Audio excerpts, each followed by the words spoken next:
How madak yapi chante washte nape chayus papelo lila daya ya hipelo kola iuha ichichiab ma koche unkitra pelo lila daya yahib. I want to take this time to do a land acknowledgement for Mother Earth Day, for Earth Day.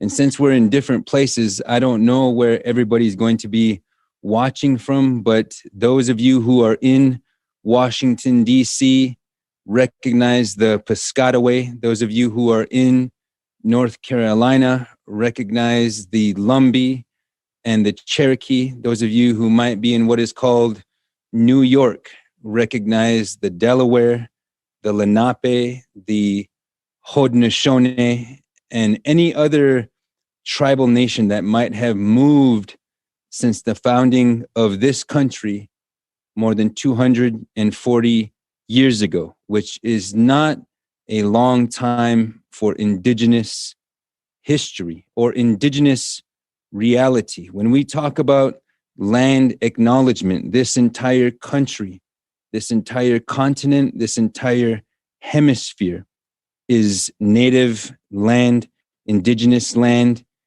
Indian land, and acknowledging the land from which we descend, from which we originate, from which we receive our instructions and our civilizations, our ceremonies, our protocols, and our walks on Mother Earth. We do much more than just name and acknowledge the land. We recognize our relationship, our responsibility, and our obligation to protect and defend Mother Earth, to protect and defend our sacred metaphysics, our power, our ways of knowing, our ways of understanding who and what we are. So in strength, I want to say, Blihichiapo mitakiapi. That means take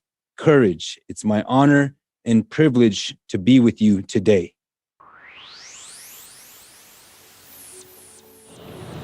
For those who know somebody with asthma, stand up. You know you have a little asthma. Now, it's almost everybody. Now, if you know somebody, if you're already standing, and you double, if you're somebody who has had cancer, raise your hands.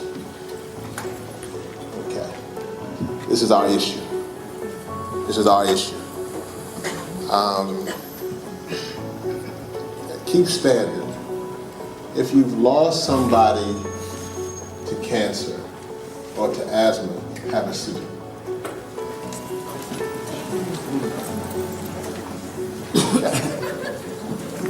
Everybody else sit down. Thank you. This is our issue. We're done. It's not a game. And they know. One of the things I had to do was a 14-year-old girl in DC who was in the hood in an area called Southeast. She was the one of the most important people in her family, like that little girl in her family who was doing it all. Her mother had to play Russian roulette. Besides getting money for her family or getting that inhaler for her daughter. Well, she lost. And her daughter had an asthma attack and died. The entire time I was doing that funeral, her mama was trying to climb into the casket. The entire time I was trying to lay this girl to rest, who shouldn't have been dead because of all those things that were put in place. Here I was burying this girl, her mama others trying to climb into the casket. Now, I, like you, was want to do all the things that are revolutionary on every single corner. But when I understood then that the enemy has gotten much more sophisticated. It ain't this Jim Crow with a straw hat. I can say it's James Crow Jr. Esquire. Much more sophisticated. For the next 9 minutes and 29 seconds, the amount of time that Officer Derek Chauvin held his knee on George Floyd's neck, I will guide you through this mindful meditation and breath work to honor his life and those of countless others who have died from police brutality, pollution, poverty, the pandemic, and ineffective policies that don't consider the BIPOC community. This process is designed to center us as we begin the We Shall Breathe Summit and allow us to give life through our breath to the change we wish to see.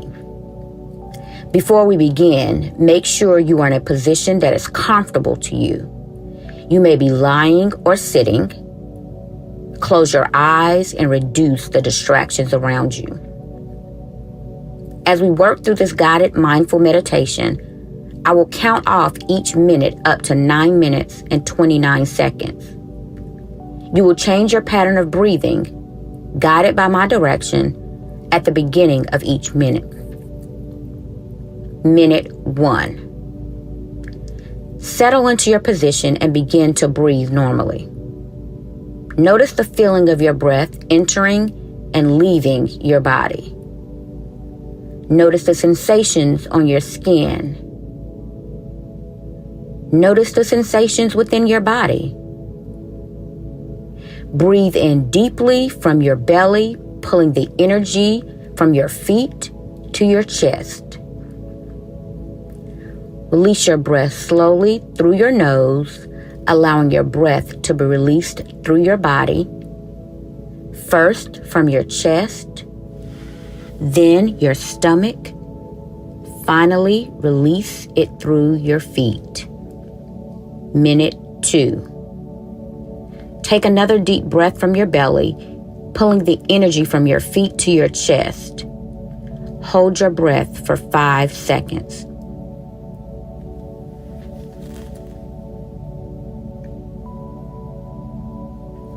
Release your breath slowly through your nose, allowing your breath to be released through your body, first from your chest, then your stomach, finally through your feet. Breathe normally. Bring your attention to your feelings, paying particular attention to your thoughts on the death of those slain by police officers and the policies that continue to allow it to happen. What emotions are beneath those feelings? Name the emotions out loud. Minute 3. If you notice the temptation to get lost in the story, gently return to the emotion. Continue breathing normally. Hang your head forward, releasing all tension from your neck and shoulders. Roll your head clockwise, then counterclockwise. Emotions can show up in the body and feel like fluttering, clenching, physical pain, or spiritual unease. Take a deep breath, pulling energy from your feet. Hold it for 10 seconds.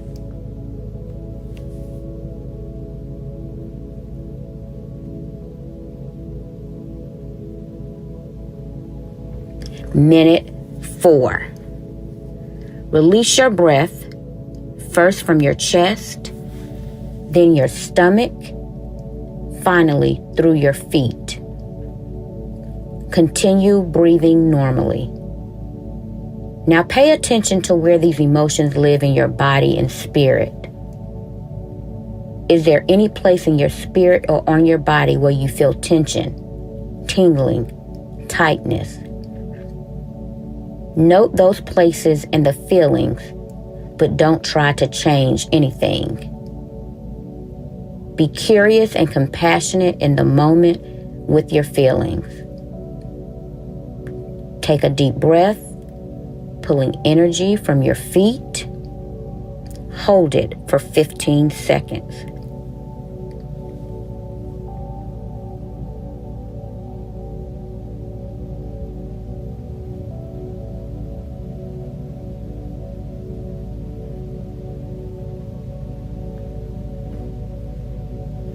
Release your breath, first from your chest, then your stomach, finally through your feet.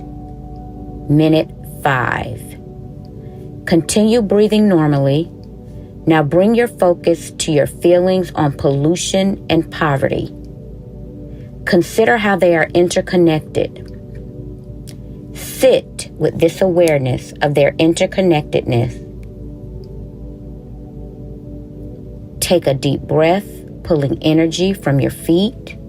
Hold it for 20 seconds.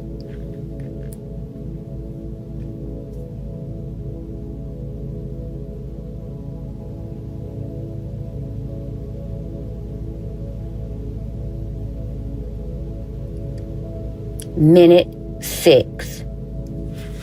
Release your breath, first from your chest, then your stomach, finally your feet.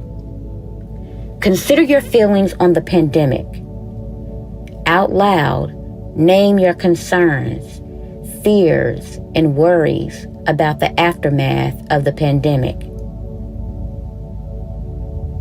Don't try to fix anything, just bring awareness to these things. Take a deep breath, pulling energy from your feet.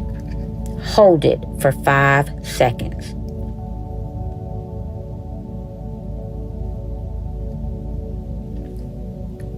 Minute 7.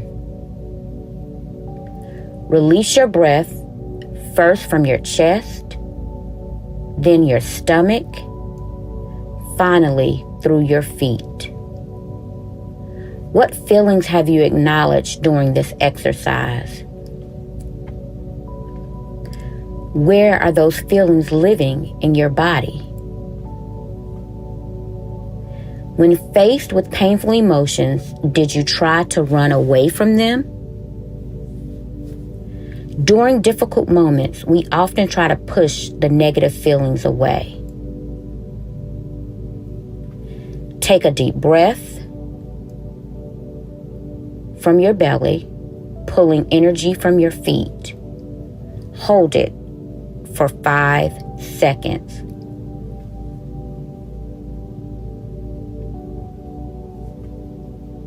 Minute 8.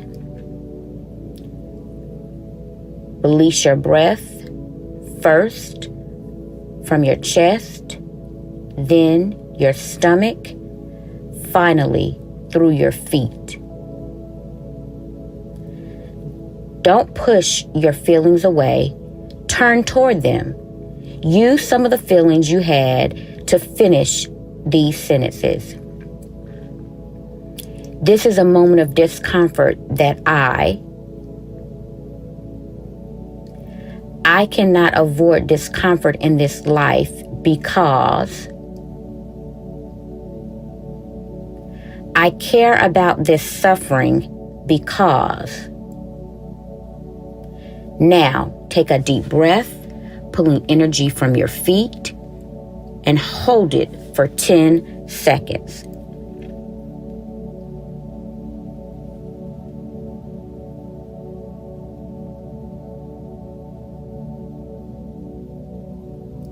Minute 9. Release your breath, first from your chest, then your stomach, finally through your feet. Breathe normally. Let's now shift our energy from focusing on the problem to being the change. We will repeat several affirmations. Repeat after me. I am powerful. I am brave. I am forgiving. I am empowered. I am valuable. I am change. Let's take one last deep breath. Pull from your chest, deep in your belly, pulling energy from your feet. Hold.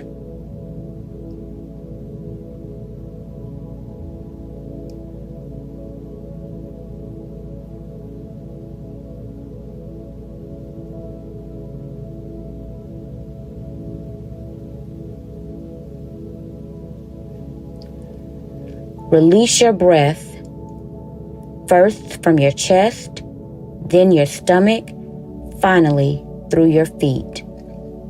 Ashe.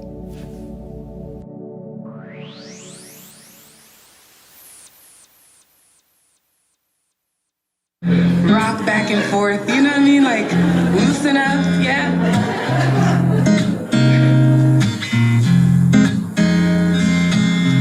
So this song is called Never Change. It's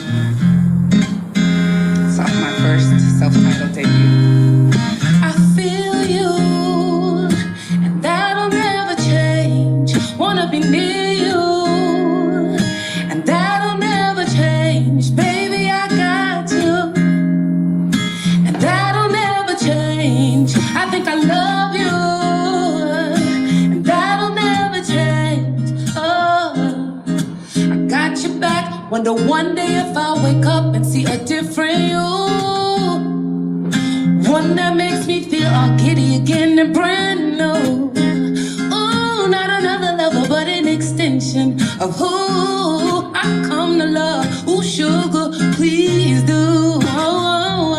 Keep growing, keep showing me that you gon' be the man that I want. Keep loving me and tugging at my heartstrings. Yeah, keep telling me the real, reminding me another lover just won't do. There's something about you, and I want us to keep doing what we do. I feel you, and that'll never change. Wanna be near you, yeah, and that'll never change. Ooh, baby, I got you. That'll never change. I think I love you, and that'll never change. Oh, I got your back. If you ever needed anything, you know you could call on me, baby. No, ain't nobody could open their mouth and make me believe that you don't know me, and that you don't love me better than the next could ever. But we make it two forever, yeah. Keep growing, keep showing me that you're gonna be the man that I want. Keep loving me and tugging at my heartstrings, yeah.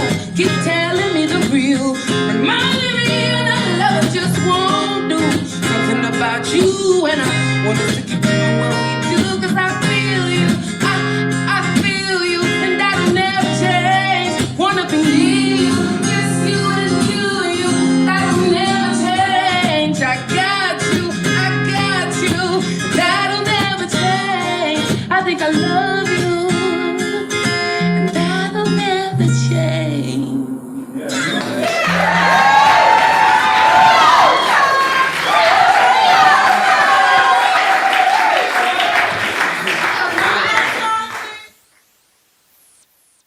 Greetings, everyone. My name is Nikisha Glover, and I'm the Think 100% organizer for Hip Hop Caucus.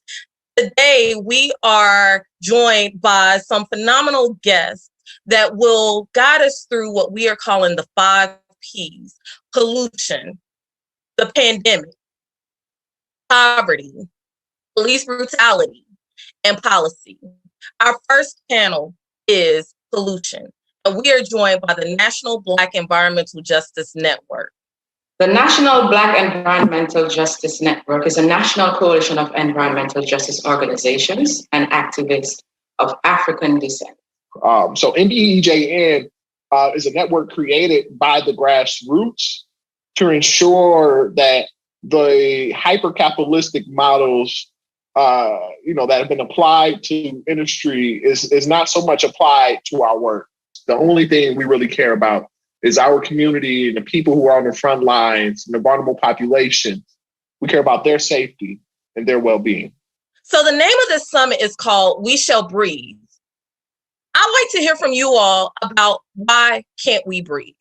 We have been having trouble breathing. When we were in the bellies of the ships crossing the Atlantic coming here, we had struggles breathing. We had struggles breathing while we were on the plantation because of the life on the plantation, because of the work we were doing. We had struggle breathing. We have struggle breathing today because of the pollution. We have struggle breathing because the police is on our necks. Most of our communities, especially those along the fence line, the residents in those communities literally cannot breathe. Africatown, where I come from, Africatown, Alabama, is surrounded right now by 15 industries. And 3 of those industries are the top pollution industries in Mobile County. Even though we were down south on the Gulf Coast, we got real snow. But it didn't melt when it hit the ground. It just stayed there, and it would rust out your car. Would anybody like to take a moment to talk about what We Shall Breathe means to you? Relaunch, because we're tired of fighting, still in the background, and we're saying, as Black people, we shall breathe, we shall live, whatever it takes. I think about the story of a 4-year-old named Xavier Joe, who lived right outside of Detroit, Michigan. And one day, him and his little brother were out playing in the backyard. His mom was watching from the kitchen. Her sons got asthma attacks, both of them at the same time. She ran upstairs looking for the inhalers, and she began to have an asthma attack herself. There was only enough in the inhaler for 2. That day, 4-year-old Xavier Joe died, and his mother had to choose which one of her kids would live. So when we talk about We Shall Breathe, we understand it as an acute crisis, not some slowly creeping crisis that's going to kill us 20 or 30 years from the line, but a crisis that's killing us today. And we shall breathe, right? We're owning that. Tell us about the story of pollution in Black communities. Africatown, as most people know, is the place where the last shipment of slaves came into this country just before the Civil War. And so they were only slaves for 5 years. So the formal government they set up was like a tribe back in Africa. They had a chief, medicine man, and all that stuff, and they took care of each other. 100 years later, in 1960, they decided to become part of the city of Mobile. And so the city began to divide the sections with highways, the rezoning stuff to put more industry in there, to harm us even more, to drive us out of there.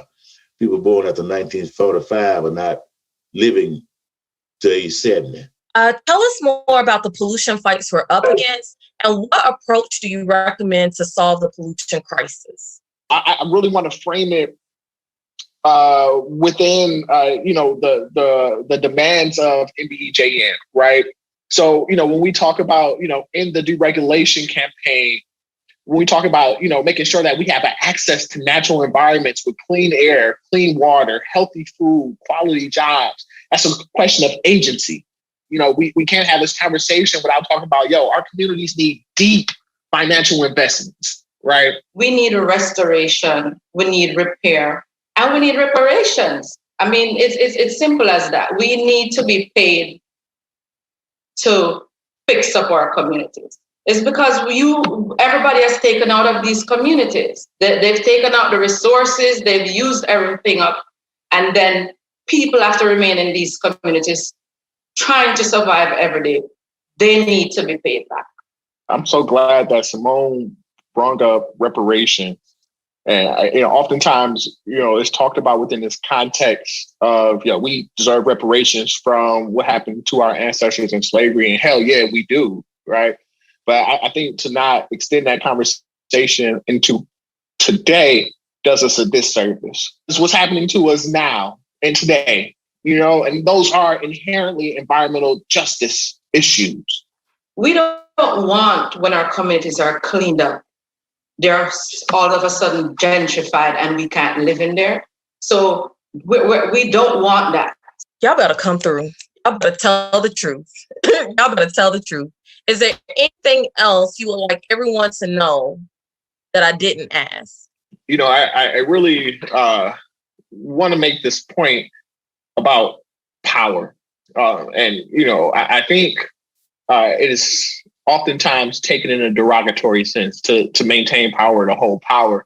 But, you know, power in nature is neutral. It's how it's used that determines whether it's good or it's bad.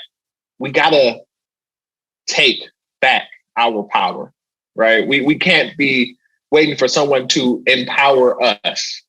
You feel me?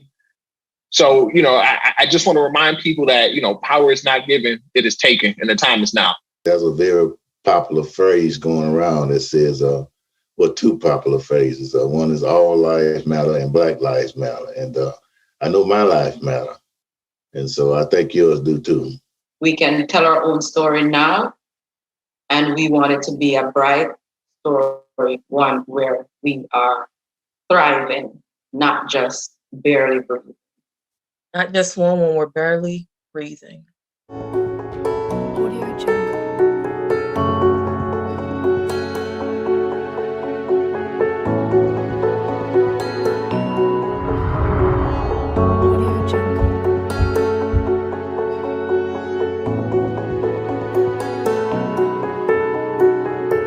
This is Angela Harris from Newport News. She has watched generations around her be poisoned by the plants in Newport and has started fighting back. And when we started looking at the environment, we were able to see that this plant right here is releasing toluene into the air. This impact, this is why we having strokes, this is why we have psoriasis, this is why we having heart problems, asthma. You know, babies having strokes now. You got the coal yard over here. You got the Michael plant, you had the Chase Bag Company, and you have the shipyard. The ones that live over here in those projects over there, the parents worked the shipyard. That's right. So they had a triple whammy. They had the coal dust, they had the sandblasting and stuff from the shipyard, and they had the Chase Bag Company. All our elders that lived in these apartments behind, and we'll go around and show you the apartments. All these people were being basically killed and didn't even know. The children of those parents that I grew up with, a lot of them contracted asthma, asbestosis, and most of their parents died from that, the husbands and the wives. I had 3 uncles that worked the shipyard that were diagnosed with asbestosis. Cancer Alley, Stroke Alley, a food desert, and it's some more stuff. So they basically left us here to die. Running in the midnight, running till we get tired, running till the end. The desperation in Angela's voice is so real. Can you imagine knowing that you are breathing poisonous air every day? Get tired, running till the end. This is the coal yard. You see the whole operation. You see there's no glass ceiling. So everything that's being done is just going straight into the air. Those sprinkler system is what they put up there, and those sprinklers are supposed to contain the coal dust and all that type of stuff. That little sprinkler system right there. Are you serious? Yes. These cars that you see right here, they go over to the coal thing over here. They shut the coal down in this thing, and then this railroad actually goes all the way through the community. Because he's on the phone, I know he called the police. And we're coming in peace, so we're just going to leave in peace. And I just want to give a shout out to the Hip Hop Caucus and, you know, to invite us into this dialogue and discussion. My role here is really to elevate and uplift really the core of the Moving Forward Network, which is the membership. Hi, everyone. My name is Dr. P. Kasima Boston, and my organization is the Tallahassee Food Network. I'm a trained public health specialist, professional, but I'm also an artist. I make Shakerades and I make doll stories and I dance. Hello, everyone. I'm Kimberly Amaya, and I'm from West Long Beach, which is an occupied Tongva territory. And I'm a member of ECR Communities for Environmental Justice. And right now, I'm currently a college student. How do you see your organizations really fitting into the Moving Forward Network? And And how do you connect the dots, and what's your role there? The organization that I work with fits into the MFN network agenda, in that environment, air, water, the earth are all connected to good food, right? I'm finding in my work to connect with others that most communities are impacted by the same injustice when it comes to environment. In fact, that environmental injustice impacts primarily communities of color. This is a national movement or struggle for justice and equality. So that's how we connect to the Moving Forward Network. So the summit is called We Shall Breathe. I guess the question is, why is it that we can't breathe? It really just relates to all the dirty air and pollution that our communities have to breathe in, and the high rates of asthma that we've been seeing in kids in our communities. Like, they're just trying to play and have fun like any normal kid, but they can't. They have to watch their activity intake, and it's it's really not fair for them. It's frustrating, and it just puts a fire in us. Oh, when I think of We Shall Breathe, I think about mothers, because I think about George Floyd, who was calling for his mama. And so I can also relate that to calling for Mother Earth's help, because we can't breathe because of the challenges that we have with industries that they put a bigger value on money than on lives. I think about my friend Tom Lomax, who has his family home, and right in front of his doorway is a railway where they're transporting goods every day in and out right in front of his house. So he's breathed that air, that exhaust from that railway ever since he was a little boy, and he's 72 years old now, still lives in the same house. So when I think about breathing, I think about George Floyd calling for his mama, and I think about us calling on Mother Earth for help. Tell us a little bit about stories of pollution in your fight in your communities. Yeah, so in West Long Beach, we're kind of surrounded by polluting facilities. So we have the big 710 freeway. We have another 405 freeway on the north. And then on towards the West Coast, we have two ports, the Los Angeles port and the Long Beach port. And we have refineries also not less than 5 miles from my community. And with the ports, it brings in a lot of truck traffic and all of those diesel fumes. I don't think it's a coincidence that a lot of the communities, the Black and brown working class communities, are next to all of these polluting facilities. How is it that we are having to breathe in all this air? But then I noticed that in a refinery in El Segundo, they have a really big barrier. They have a bunch of trees and greenery. And even then, it's apartments that they put first, closer to the refinery. And then it's the nice big houses. When we talk about the ways forward, I think we have to think about the systems and the structures that are existing, because these exposure situations didn't just manifest yesterday. They go back in history. And so for me, when I think about going forward, we have to think about creating different systems and different structures that work fairly for everyone, so that we can rearrange it and make sure everybody's at that table to get the different ideas and opinions and thoughts and inspirations there and included in the restructuring and the changing of systems. So that's my thinking on that. As you know, we had a recent shift in our presidential administration. What do you want to put forth to make sure the administration hears you loud and clear that needs to happen? Definitely listening and putting frontline communities first. Listen to what BIPOC people are saying, because we know we have that knowledge, we have the expertise, and really transitioning out of the oil and gas infrastructure and into renewable energy systems. And also starting zero waste practices, which is stopping our dependence on landfills and incinerators and moving more towards reusable and refill systems. I go to the grocery store and every single little bread has a plastic wrap. What I would ask is that they consider erecting something called dream boards in every community.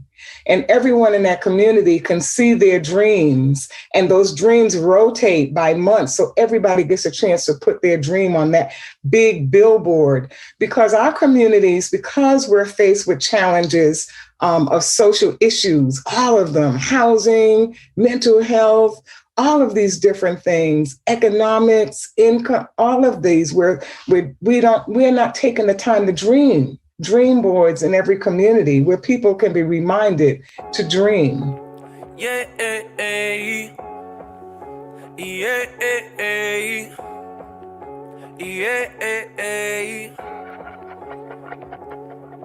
it's a climate change.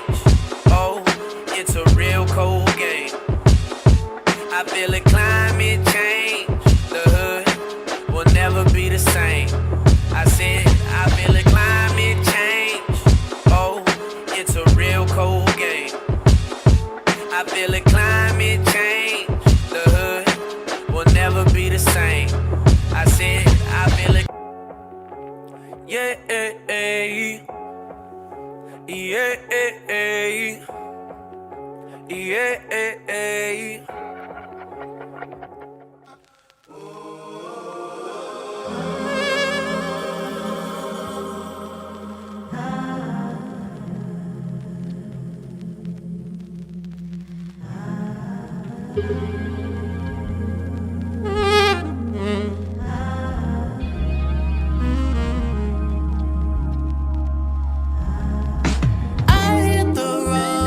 the sky.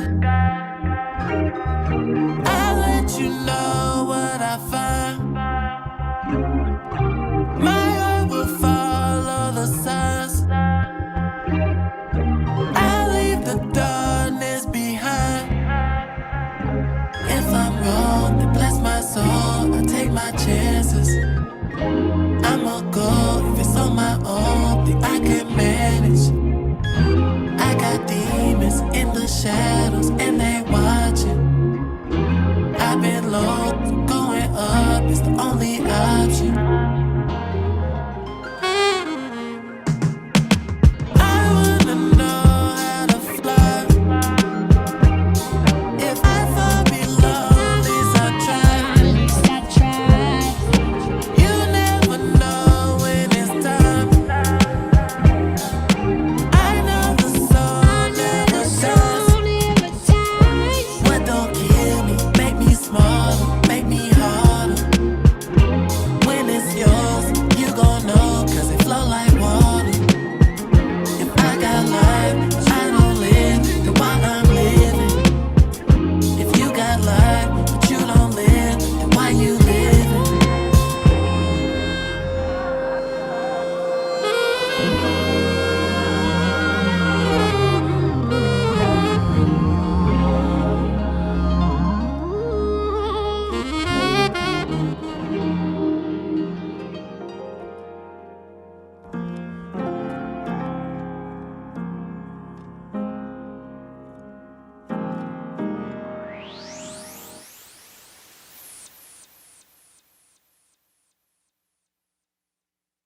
Hello, everyone. Welcome to the pandemic section of the We Shall Breathe Summit. We are here today with Youth versus Apocalypse and Generation Green. What is Generation Green? Our mission at Generation Green is to foster an intergenerational network, community, and platform that fortifies youth leadership in the environmental liberation movement throughout the African diaspora. What is Youth versus Apocalypse? Please let us know.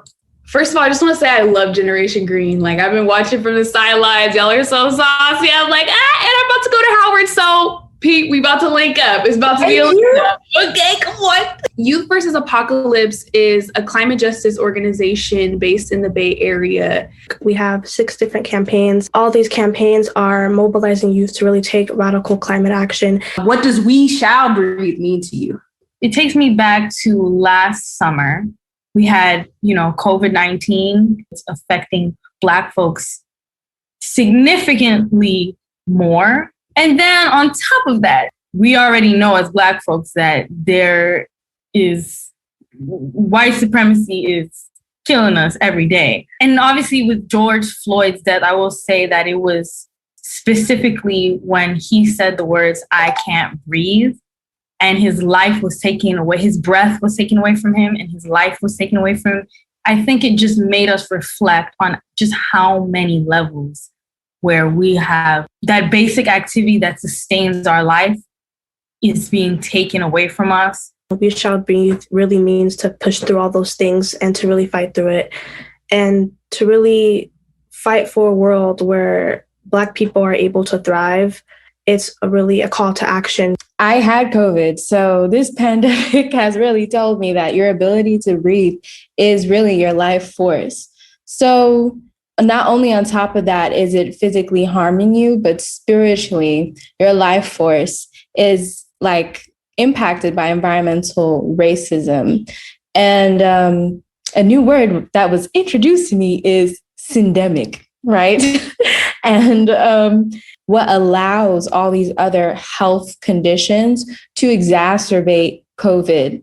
And where I'm from in the Bronx, to me, that it can only be pointed to two things, which is air pollution, which is the root cause of the highest cases of asthma in New York, and obesity from the lack of access to food and living in food apartheid.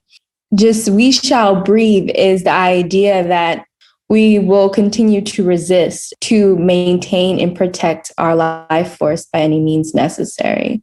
Girl, I was over here like breathing deep. I was like, yes, come on, life force energy. How would you describe the pandemic and its effects on you? And then also in the terms of a syndemic, which you all have described, how are your organizations addressing that syndemic? I think this pandemic has been, devastating for a lot of families, a lot of people. But I also think it's been a wake-up call for really everyone. People think, that the pandemic is sort of the reason for everything that's bad happening right now. But all these bad things have been happening for years now. And so, people are looking at this, oh, now we have to do something. But, Black youth, Indigenous youth have been taking action. Like what we are experiencing right now is our unsustainable foundation of white supremacy and colonialism and capitalism and patriarchy and ableism crumbling. And the question is, are we going to rebuild the exact same system that has brought us to where we are? Or are we going to build something new that is based in justice and equity and true sustainability? Give folks a story or an idea of Black youth in the climate movement. What's the story of that? What does that look like from your personal experiences? It's a story that's just now beginning because it hasn't always been for Black youth, and it hasn't been, centered and led by Black youth. So, I think Black youth are now starting to realize that, the climate crisis is so much more than bees dying. It's people dying, our people dying, people who look like me are dying and are getting years taken off their lives because of so many different effects from the climate crisis.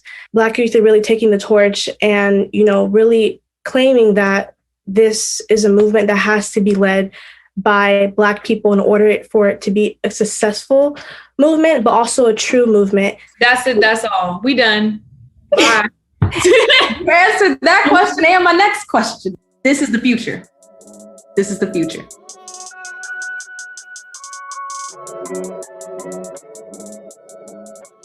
Black women are less likely to survive COVID-19, and the widest margin between the two groups by gender and race are between Black women and white men in terms of the care that they receive, the difference in the death rates. We would be remiss if we didn't start with that reality for so many folks. What we have with COVID-19, what we've seen in the last year plus is a racialized crisis because our economy and our society is built upon the genocide of Indigenous peoples and anti-Black racism and white supremacy. Black, Indigenous, Latinx, immigrant communities were the ones who have been most affected by the COVID-19 crisis, by disease, by death, and being on the front lines, right? The majority of frontline workers are people of color, and particularly women of color. have worked to uphold the economy during this period of contraction. So when we're talking about the kinds of intervention we need to lift ourselves back out of this crisis, we cannot separate that from undoing the generations of inequality that brought us to this place, the generations of white supremacy that have brought us to this place. What is Thrive? Where does it come from? And what does it do? Yeah, so we have Congress members who are introducing the Thrive Act, which is a vision for an economic recovery that addresses the climate crisis, rebuilding our economy by creating millions of good jobs for people who need it the most, and addressing injustice, racial injustice, environmental injustice.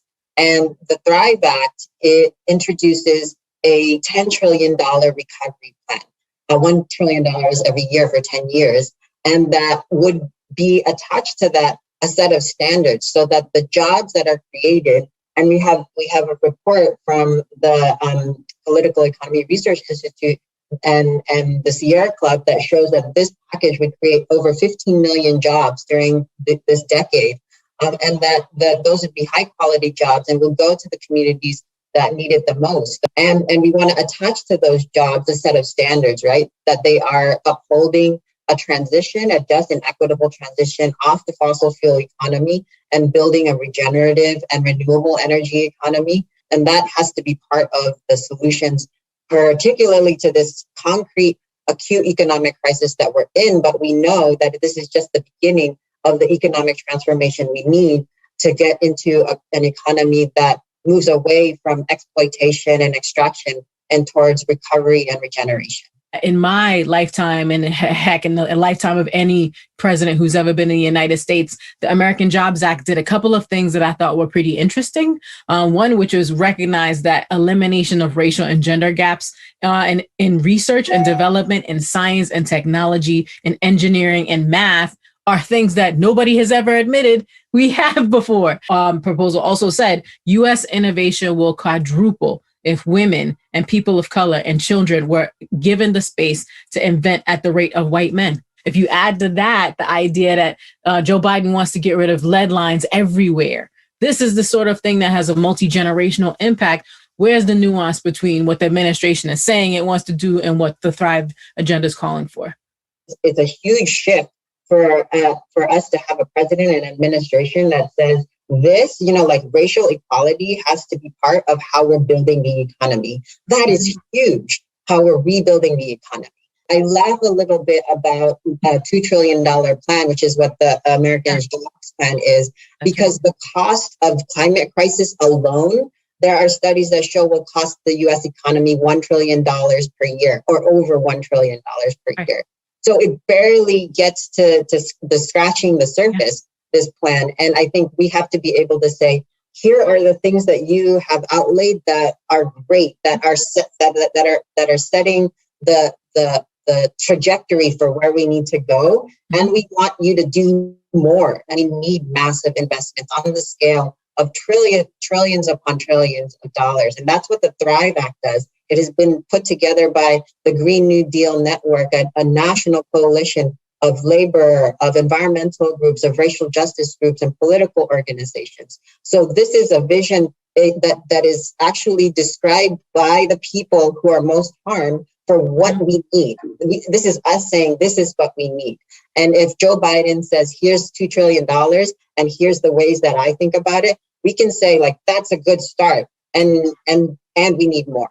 We're in a syndemic, and since we could be crushed by the pandemic or climate or failed infrastructure or all three of them happening at the same time in a context of America that's been raised by the last president and has to be rebuilt, this idea of building back better is about recognizing all of the nuance that you raised. So it has been my pleasure to have a conversation with you, Adrienne Salazar.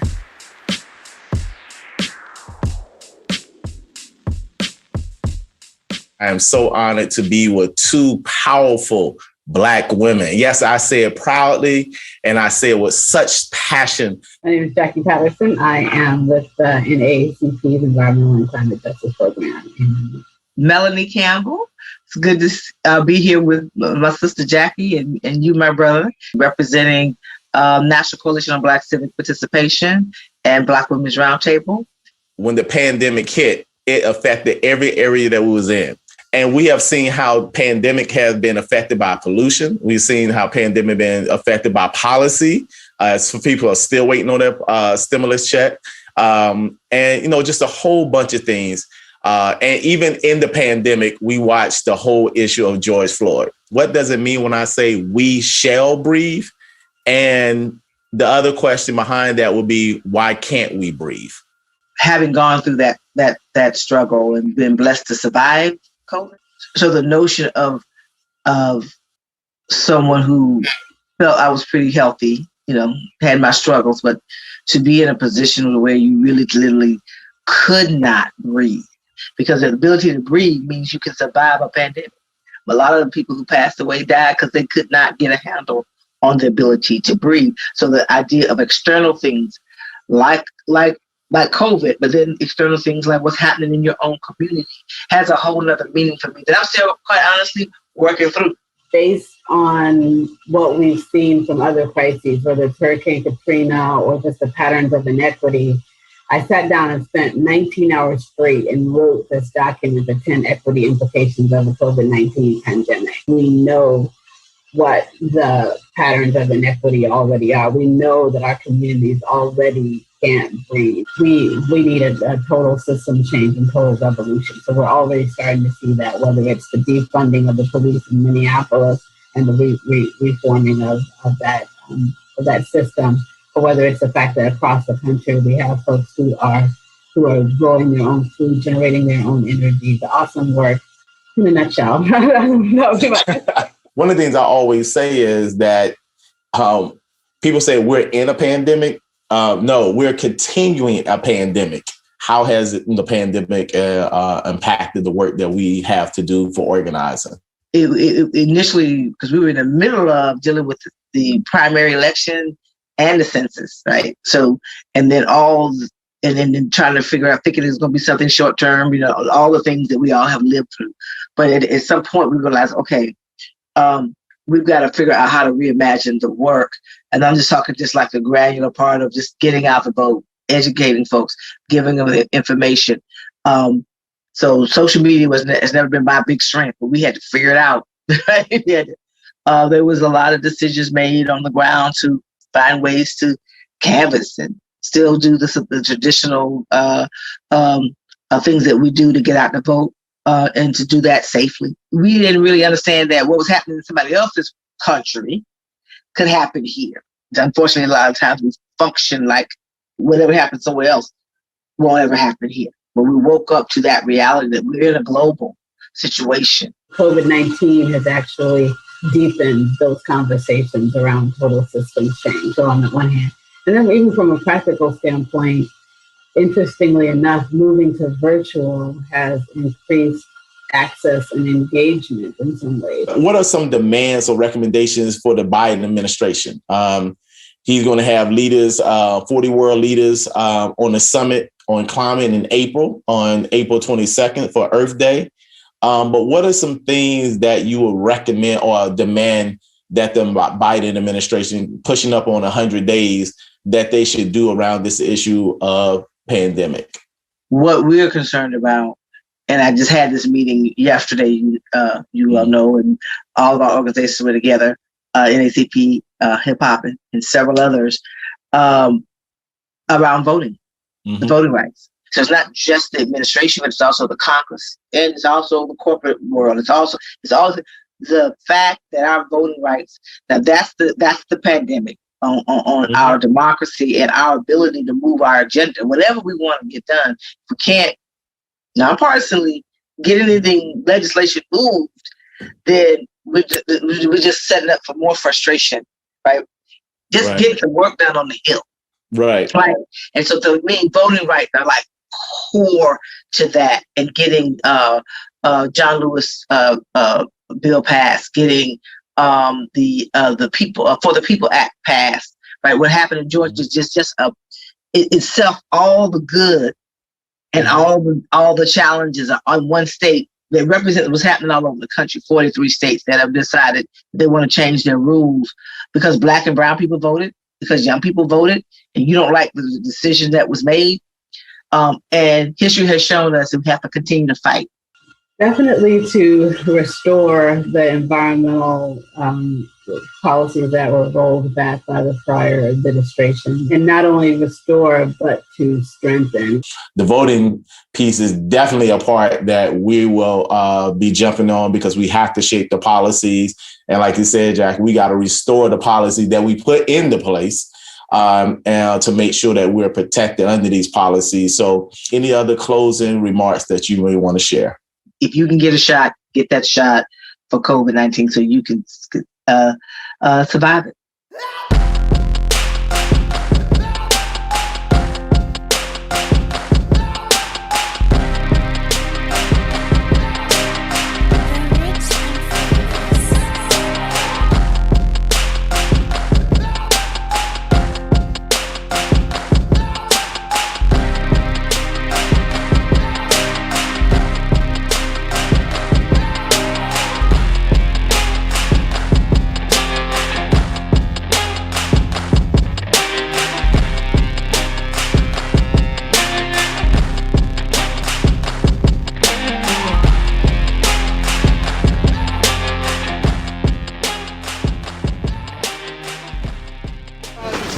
Incinerator right here. I like to call this thing a monster right here. And I like to start off every tour. Can we get a big boo for this thing? Boo! Okay, this is the United States' largest solid waste incinerator right here. And it has been a thorn in Detroit's side since it was created, since it was built. Detroit did not produce enough garbage or waste to keep this incinerator running efficiently. So what they began to do is they began to allow other communities to come in, bring their waste here, and burn right here in the middle of Detroit. Now, the thing about that is, in a half-a-mile radius of this incinerator, there are 10 schools. There's also the Detroit Medical Center, less than a half-a-mile away from here. Now, this incinerator spews toxic ash, lead, cadmium, and dioxins. Dioxins are the most deadly chemical known to man. When it gets hot, especially in the summer, this whole area reeks of trash. It's a very heavy smell, and people should not have to live like that. Lead poisoning in kids directly correlates to drops in IQ and aggressive behavior later on in life. The single number one factor that correlated most exactly to juvenile misbehavior and early adulthood incarceration was whether they had been lead poisoned as a child, whether they had had elevated levels of lead in their blood, which has nothing to do with parenting or anything like that. It's to do with whether they grew up in a neighborhood that had industrial lead in the soil and whether they were exposed to that lead as a kid.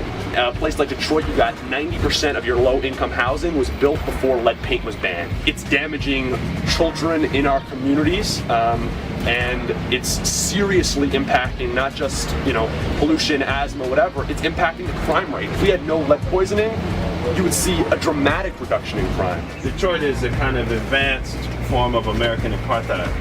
In the downtown economy, it's ball games, it's casinos, and it's prisons. The city has not put any money in this community, I'd say in the last 20 years. So these industries self-report. That means they can send in the information. Servistall, I don't know if, did you tell them they had 36 violations? And they're probably going to give them the go-ahead to pollute more. What we need is advocacy. So we've got a lot of people in this neighborhood that are angry because they get emotional about Marathon, and rightfully so, because it is basically destroying a community. We only have one elementary school now in the neighborhood. We used to have 4. Actually grew up in this neighborhood, went to Southwestern High School, which is now closed for the bridge. And who knew when you're growing up that you want to move to a place where jobs are plentiful, but you don't know the impact later in life that it's going to have on you. And I think we're finding that out every place we go where there's an old plant. But I'm talking maybe in a matter of 6 to 8 months, they've torn down houses like I've never seen a place tear down houses. And everything else that you see over on your right, brand new, the silo, all of that is part of Marathon's $2.2 billion heavy oil expansion project that they just completed. $2.2 billion. The Sierra Club did a white picket fence initiative. They wanted everybody in the community to put a white cross in their yard for anybody in their family who had cancer. Almost every yard in this community had a white cross. Yeah, you go.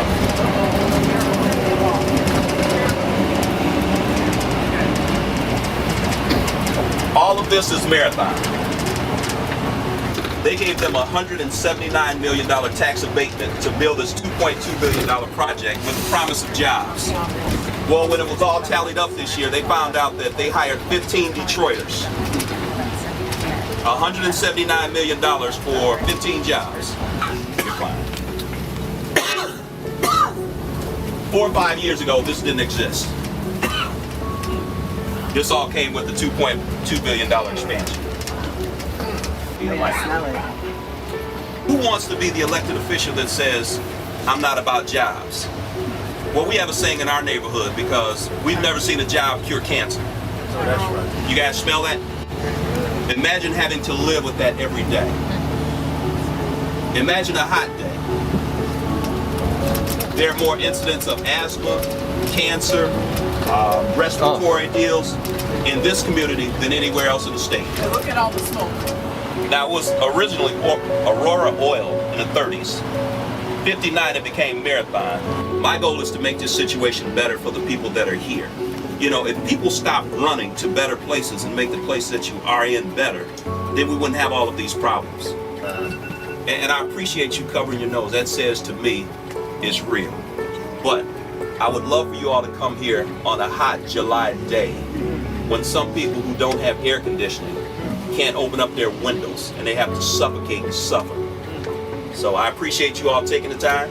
I got to get out and go back home. I live down the street from here, so like we say, when Marathon farts, we smell it.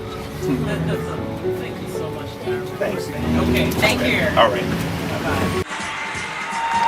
Thank you so much. Thank you, thank you, thank you. I've introduced myself. My name is Mamadou Njai, if you were wondering. And if you are white, my name is unpronounceable.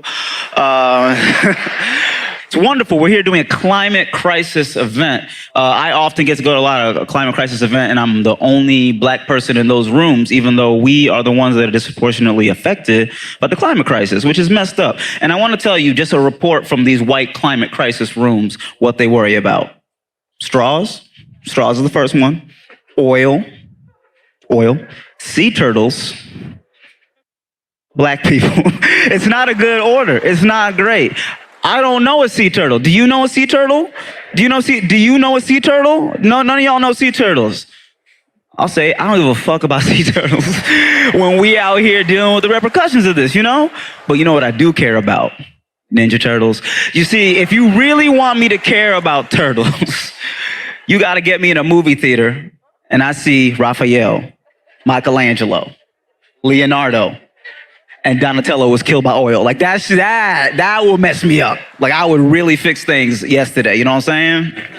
It's difficult. A few fun facts about me. I have a degree in neuroscience, which it was I'll take it.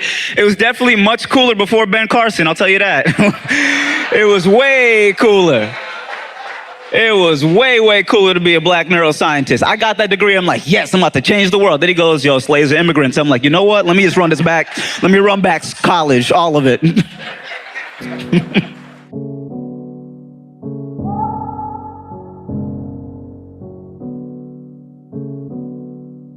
I can't breathe. I stand here in the spirit of my sister who fought for justice until her dying day for my father. Standing outside protesting. 5 years later and there's still no justice. So no, there won't be no calm, no justice, no peace. There's an easy way to stop it. Arrest the cops. Charge the cops. Charge all the cops. Charge them in every city across America where our people are being murdered. Do your job. Do what you say. This country is supposed to be about the land of the free for all. It has not been free for black people, and we are tired. Don't talk to us about looting.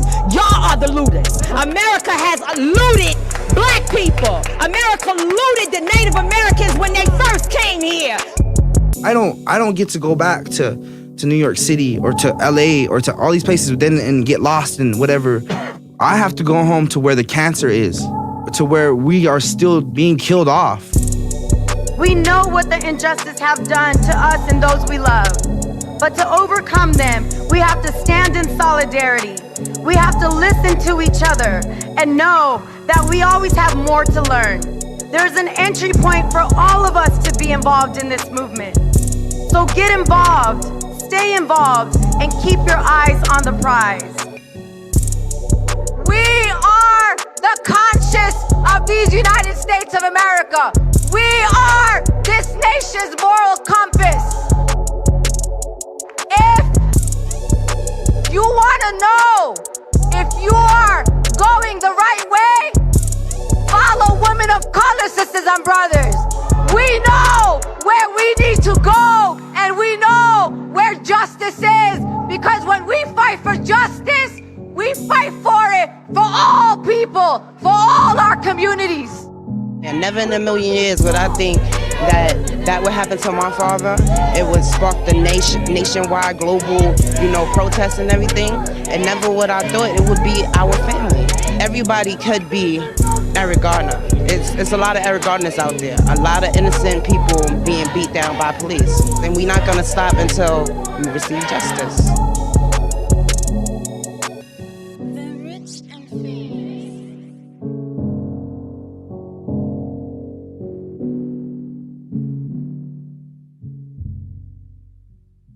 Hello, my name is Emerald Smith Garner. I'm the youngest daughter of Eric Garner. I do a lot of work surrounding making awareness of police brutality after the death of my father in 2014.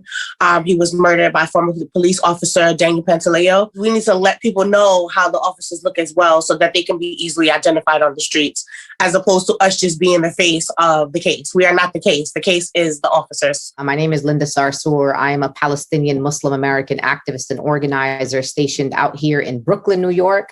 And I've committed myself to this idea and this philosophy that when Black people are free, everybody's going to be free. My name is Chase Iron Eyes.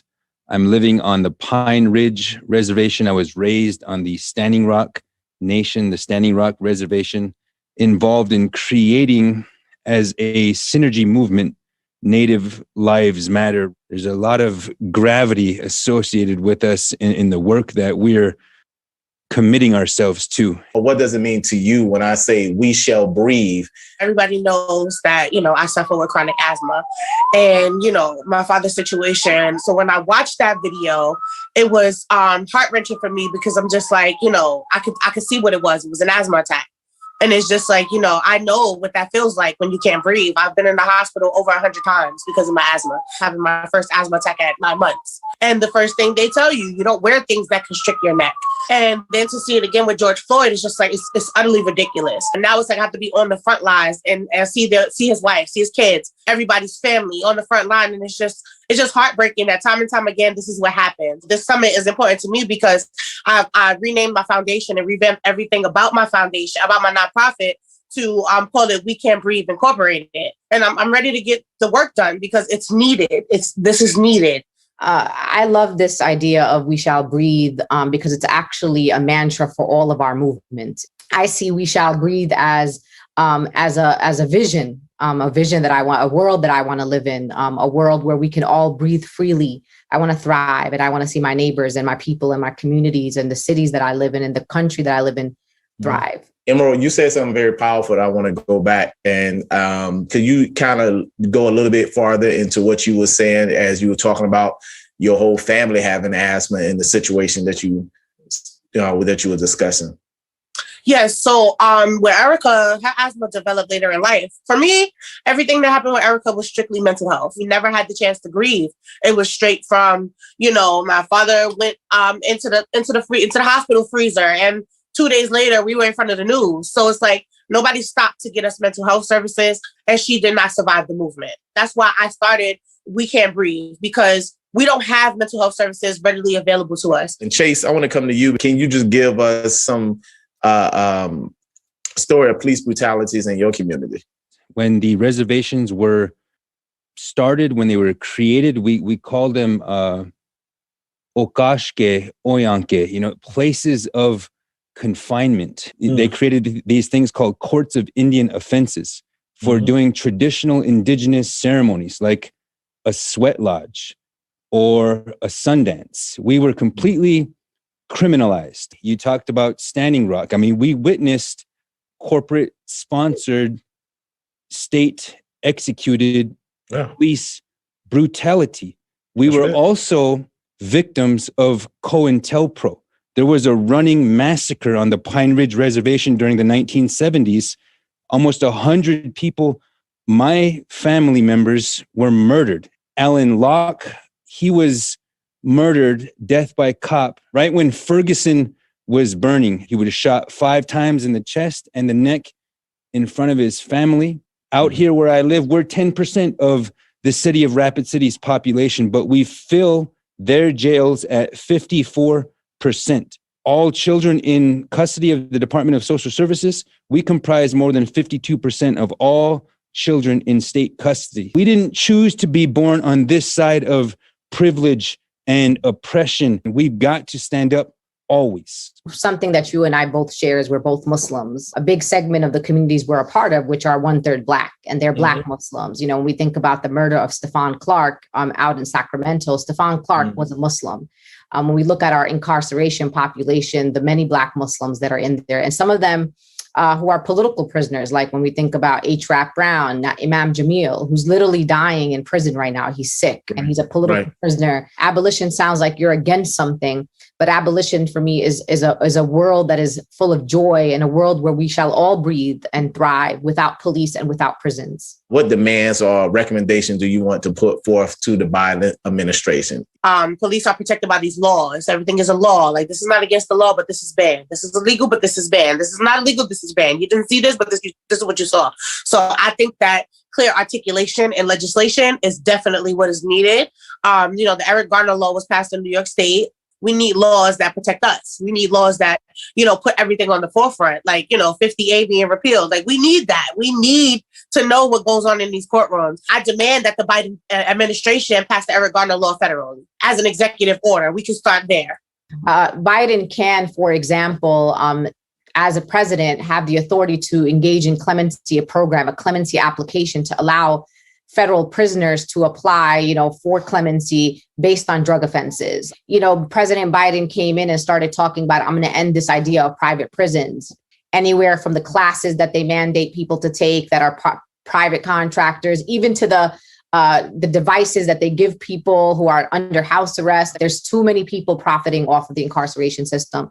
And the biggest power that the president has and President Biden has is the pulpit that he has, right? Is the platform that he has.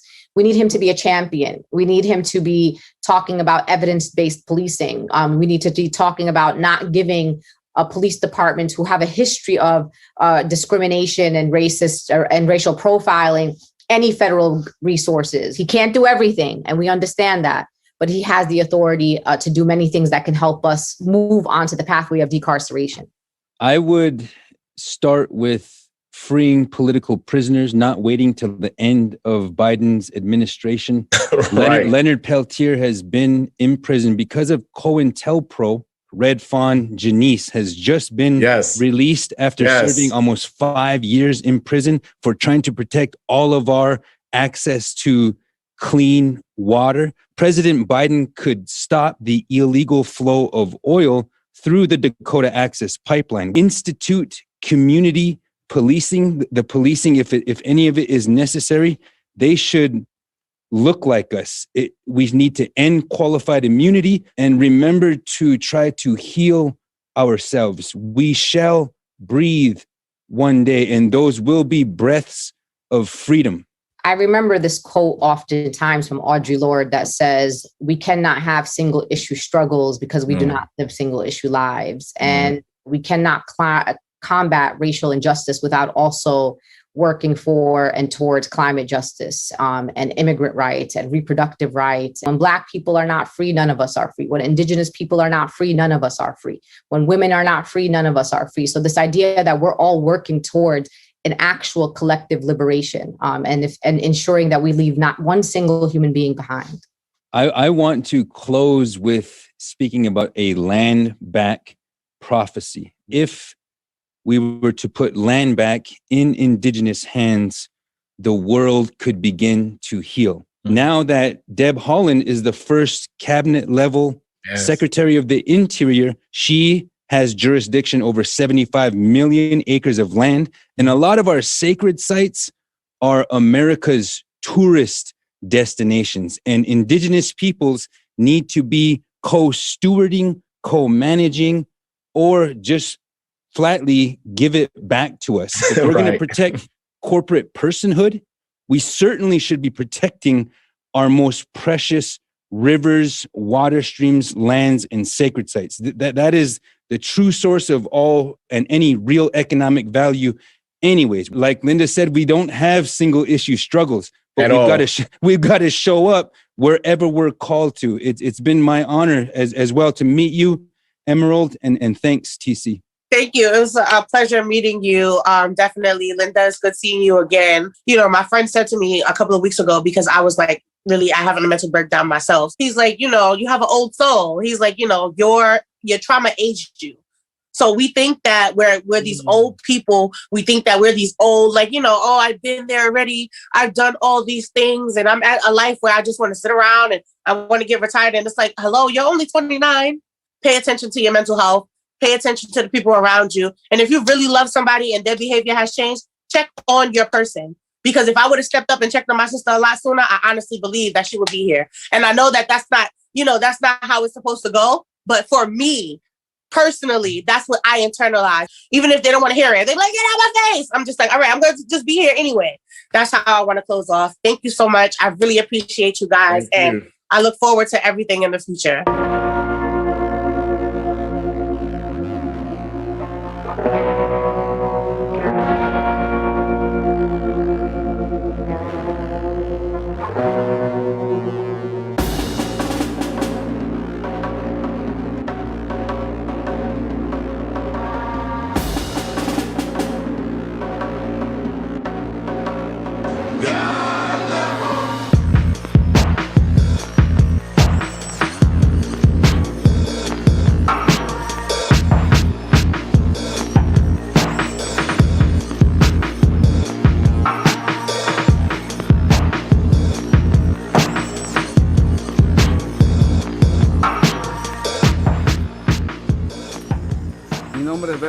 Ríos, en la Xánica es Jiribate Xánica, y soy descendiente del pueblo Xánica. Yo soy natural de Río Tambo, de la comunidad nativa de Betania, que está ubicada en la región Junín. Mi inicio de vida es una vida desde los propios ejemplos de mis padres. Mis padres fueron grandes líderes del movimiento indígena. Desde muy temprana edad yo tenía una afinidad mucho más de liderazgo, apoyar a mi gente, apoyar a las comunidades nativas. Esta pandemia ha desenmascarado absolutamente la inoperancia de la responsabilidad que tiene el Estado como deber. El gobierno no nos mira, no nos visibiliza, siempre hemos sido invisibles para ellos. Debo decir que fue momentos tan críticos porque en el momento que yo me entero que estoy con COVID y ya estaba con los síntomas fuertes, en esa temporada nosotros como organización y principalmente como mi persona venía afrontando una situación de la muerte de líderes por asesinatos defensores de la Amazonía, ¿no? Arbildo es un líder del pueblo cacatayo. Él ha luchado más de años reclamando derechos, reconocimiento, titulación de su propia comunidad. Sin embargo, pues un 12 de abril, en plena pandemia, fue asesinado. El caso de Arbildo fue una situación pública, latente, en constantes denuncias. Sin embargo, pasaron los 30 días después de la presencia del relator de las Naciones Unidas, pasan el asesinato. Entonces, ¿qué quiere decir? ¿Que los papeles sirvieron? Nada. ¿Cómo está la situación de los niños y la familia en este caso? La familia por ejemplo, de los hermanos Ashánicas de Sabeto. En esta situación crítica, entonces no podemos seguir diciendo que sí, el Estado hace su cumplimiento. Falso.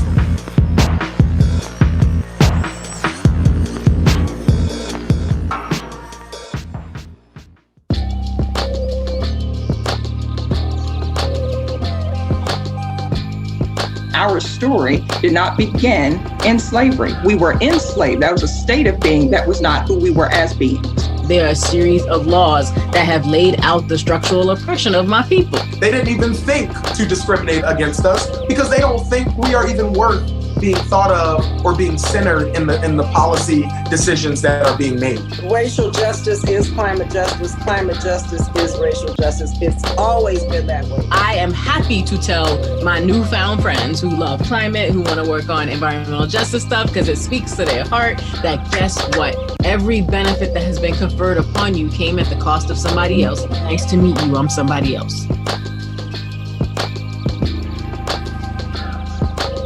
National Guard is on alert, and the city is under a mandatory curfew after a grand jury decided not to indict 3 police officers in the shooting death of Breonna Taylor.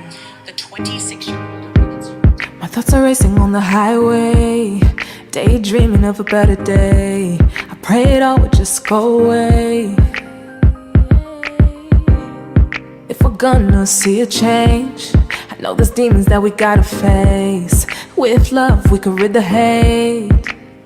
Together, you and I, we can try to make amends. And the pain and strife, whether black or white, we all bleed red. With your hand in mine, we can shine a light. Let us stand as one. We can stand as one. We are the ones to make it right. We are the ones to change our lives. We are the ones. We are the ones. We are the ones to make a difference. Put down the guns and social distance. We are the ones. We are the ones. We are. On the news, a tragedy. Trying to catch the wind, can my people breathe? 12 abusing authority. Yeah. In the name of justice, they put the innocent in bondage. I want my people to be free. Yeah. Together, you and I, we can try to make amends. And the pain is right, whether black or white, we all bleed red. With your hand in mine, we can shine a light. Let us stand as one. We can stand as one. We are the ones to end the fight. Let's show the world we can unite. We are the ones. We are the ones. We are the ones who'll rewrite the story. Let's end the fight and live in glory. We are the ones. We are the ones. We are.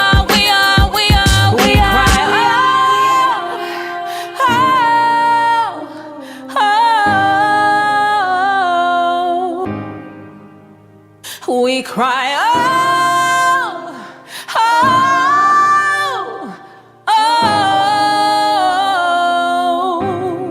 We are the ones. Critics are calling a proposed pipeline project in Memphis, Tennessee, environmental racism. They say predominantly black neighborhoods are being targeted for the construction of a 49-mile underground crude oil pipeline. They're worried it may devalue land and contaminate the city's drinking water. Former Vice President Al Gore recently went to Memphis to support protesters. The pipeline company says they've held forums with community members to try and address their concerns. We spoke to advocates on both sides of this intensifying fight. This green acre of land in southwest Memphis, Clyde Robinson calls his legacy. It's been in his family since the 1930s. This land means a whole lot to me. The 80-year-old is among several Memphis landowners fighting to keep a crude oil pipeline from cutting through their property. He and others, like Scotty Fitzgerald, say they're being robbed of their land and livelihood. This, to me, it is hurtful. I am offended. The two energy companies overseeing the project plan to build a pipeline about 4 feet underground. It would stretch 49 miles in order to connect 2 existing pipelines transporting crude oil to the Gulf Coast. The company, Plains All American, says the Byhalia pipeline is a safe, responsible way to meet the energy needs of our country. And they say they're paying above market price to homeowners for access to their land. No more oil in our soul. But environmental activists and many locals say the pipeline companies are pressuring mostly black property owners to build through their land, while also putting Memphis's pristine drinking water at risk of contamination. We are facing one of the most significant environmental justice and environmentally racist projects in the country's present and history in Memphis, Tennessee. Justin Pearson co-founded Memphis Community Against the Pipeline. Memphis is the largest municipality in the country to solely rely on groundwater for its drinking water. This pipeline is being built in an area where there are known breaches in the clay layer. And so there are holes where this contamination would more quickly get to our drinking water source than other places in the city or other places where they may operate pipelines. It is not true that this is safe. We picked the route with the fewest amount of impacts. Plains All-American spokeswoman Katie Martin says 97% of landowners have agreed to their project.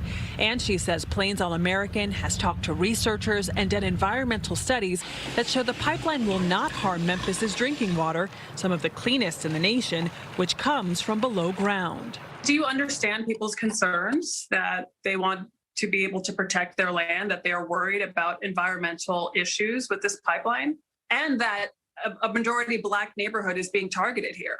I've listened, and our company has listened and tried to hear everyone's concerns. We've routed this in the most responsible way possible. We avoided environmental issues, we avoided landmarks, we avoided densely populated neighborhoods, and we really chose this path because we were able to use the vacant lots. It wasn't because we were targeting one group of people over another. Plains All-American has offered to pay landowners for easements to access their land to construct the pipeline. Robinson says he was offered $8,000. Fitzgerald says she was offered $3,000. They both refused, and now the pipeline's lawyers have taken them to court. So eminent domain is used as an absolute last resort. We are still trying to negotiate with every landowner and trying to come to a mutually beneficial agreement with them. Robinson and Fitzgerald disagree. They say no amount of money will persuade them to allow the pipeline to cut through their land. How do you feel about how far this has gone? I feel like you took something from me that was a legacy on down to I have grandchildren. How could you do that? I wouldn't even think of doing another human being like that. The construction of the pipeline is still in limbo, but once it begins, if it does, it'll take about 9 months. Activists are hoping the Biden administration intervenes since it did stop the Keystone Pipeline project. This is really tough. They're calling it environmental racism because this majority Black, low-income neighborhood is being targeted, and the people who live there, the ones who oppose this, say, you know, this company thinks we don't have the resources to fight this, but they say they're being underestimated, that they will fight it.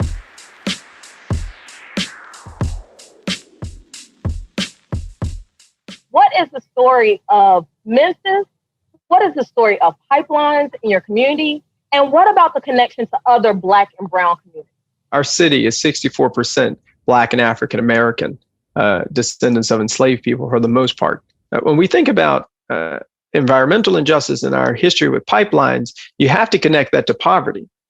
There have been communities that have been redlined to have predominantly Black people in them.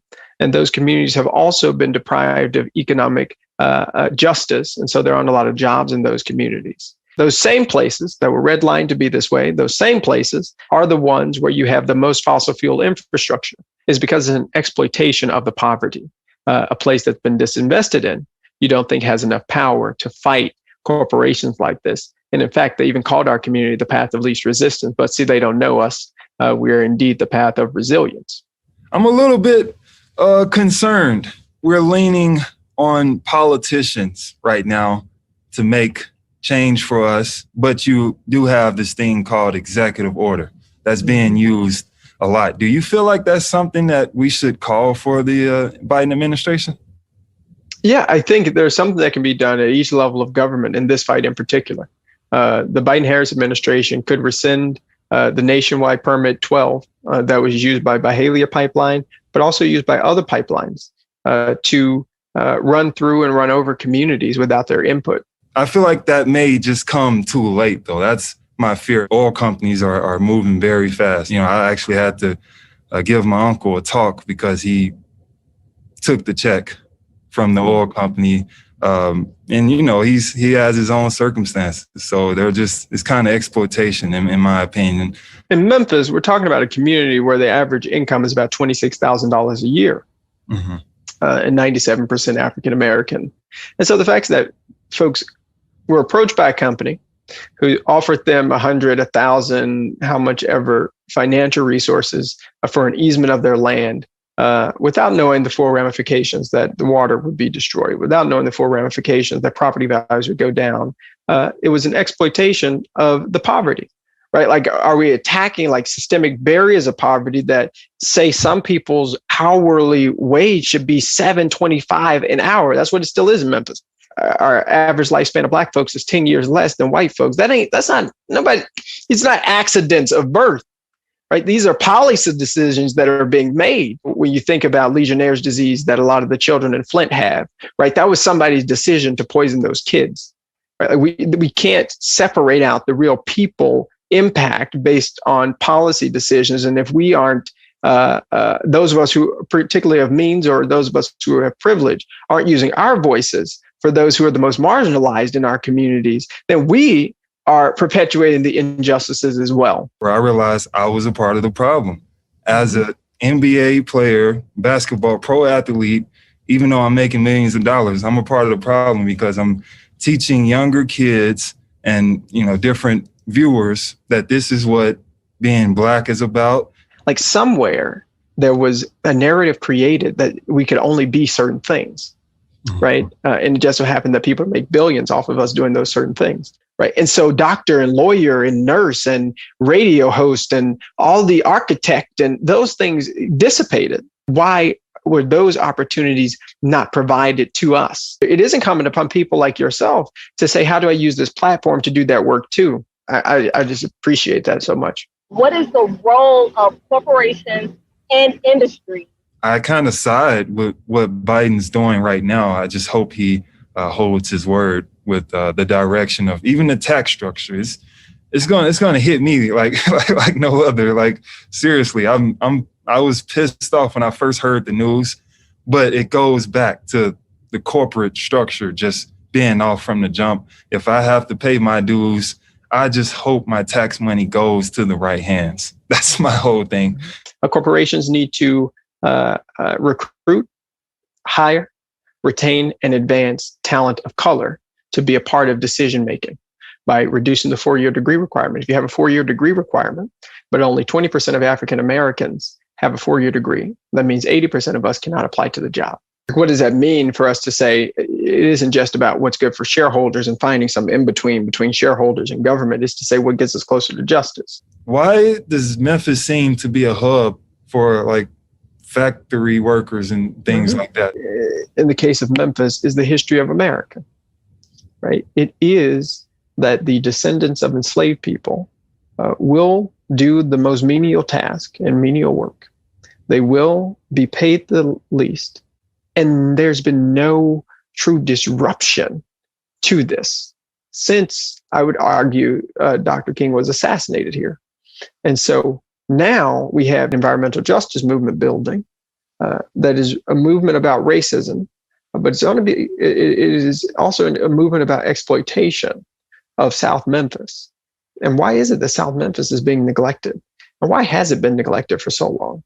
And who's responsible for that? And who's responsible for changing that? We got to start asking those policy questions because they have implications for people while building power in the communities that have been disempowered.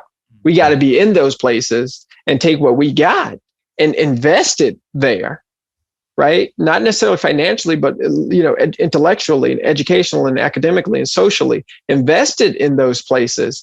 And then you start to see the connections get made. I literally, one lady came to a rally with a sign that said, "The more I learn about environmental racism, the more I believe it killed my mother." Right? Mom's been dead 4 years. Never made the connection that the oil refinery might have something to do with the toxins that were in the air, had something to do with the lung cancer that her mama died from and that her auntie got. Right? But that's happening now. And so because that's happening, like, what begins to change when we make that knowledge common? Power, people power, and nothing can stop people power.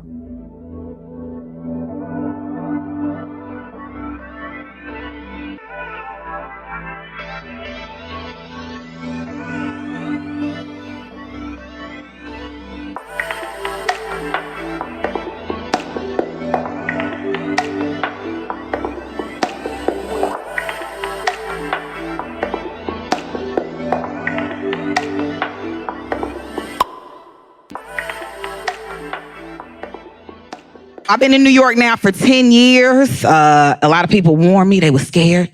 They was like, you sure you want to go to New York? It's hard in New York. It's hard. Y'all heard that before?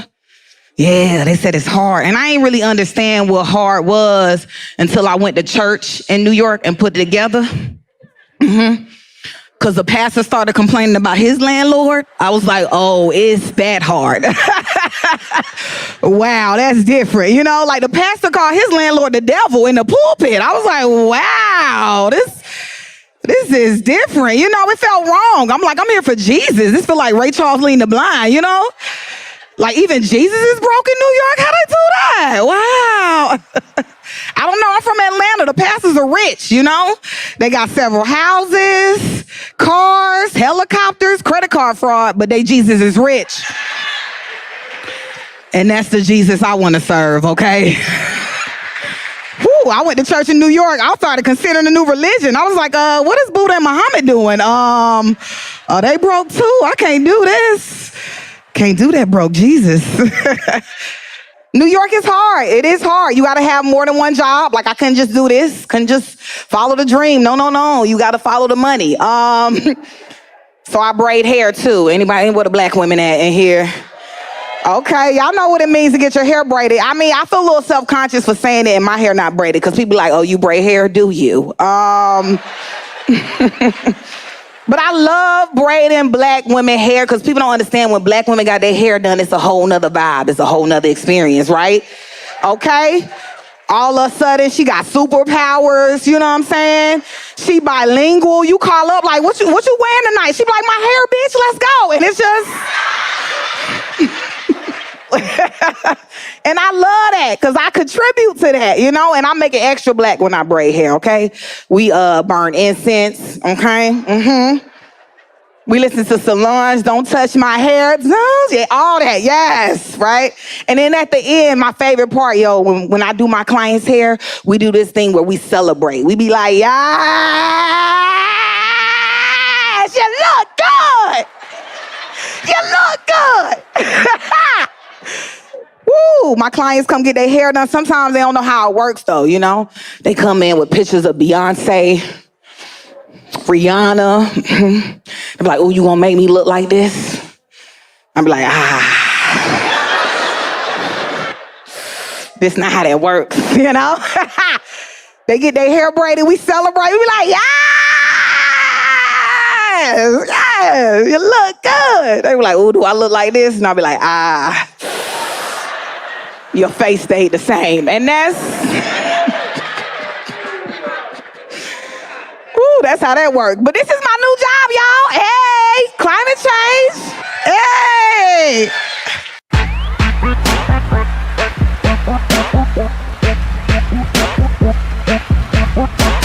Bringing kids in this world is scary.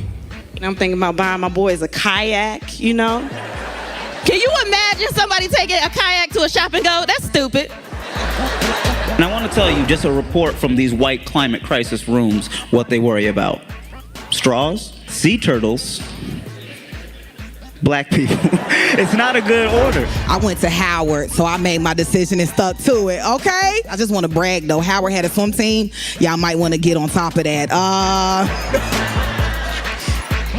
I'm already crying. Then the police there.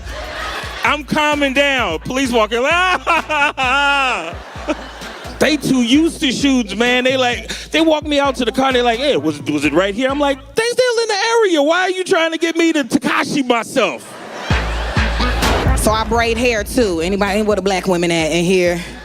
I feel a little self-conscious for saying it and my hair not braided because people like, oh, you braid hair, do you? A lot of beautiful black women in here, nice hair, but you gotta watch those sea levels. If it get too high, everybody gonna have to go natural.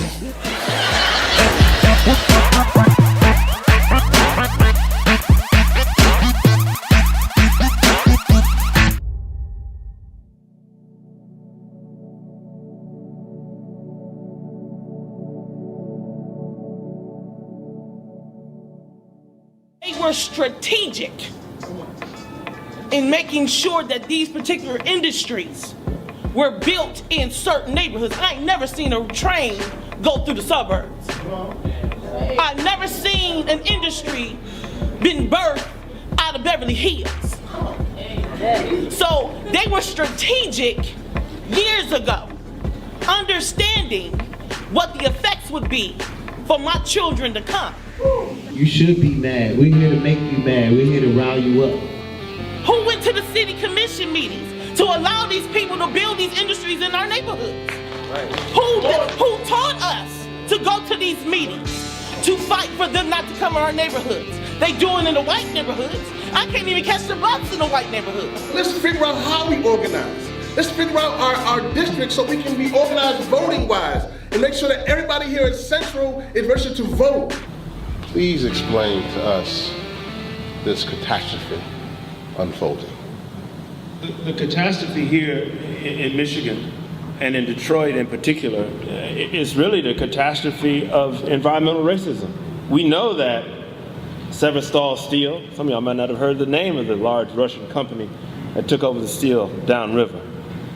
We know they just didn't have one violation or 2 violations or 5 violations or 10 violations or 20 violations, nor 30.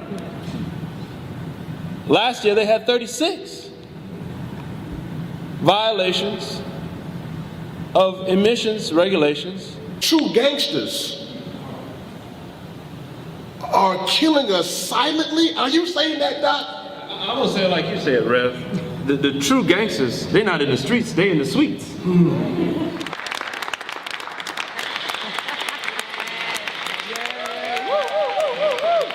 This is not just the issue of, oh, this happening to black people or communities of color. This is a health issue. This is an economic issue. There's this movement in America to make everybody colorblind and to make it seem like it's not black people that's being affected because we're all human. But there is a certain sector of humans that look the same that are being affected. So that's bullshit. It's not affecting Ashley H and Ashley C the same way it's affecting Keisha. Okay.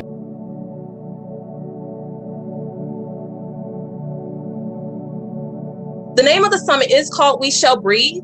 Can you tell us your thoughts on why we can't breathe? We have policies in place, social policies, economic policies, environmental policies that have suffocated the growth and the vitality of Black and brown communities for generations. Latino children are 40% more likely to die from asthma than the general population. And that is a crime. It's important that this summit's called We Shall Breathe, because right now our children can't breathe.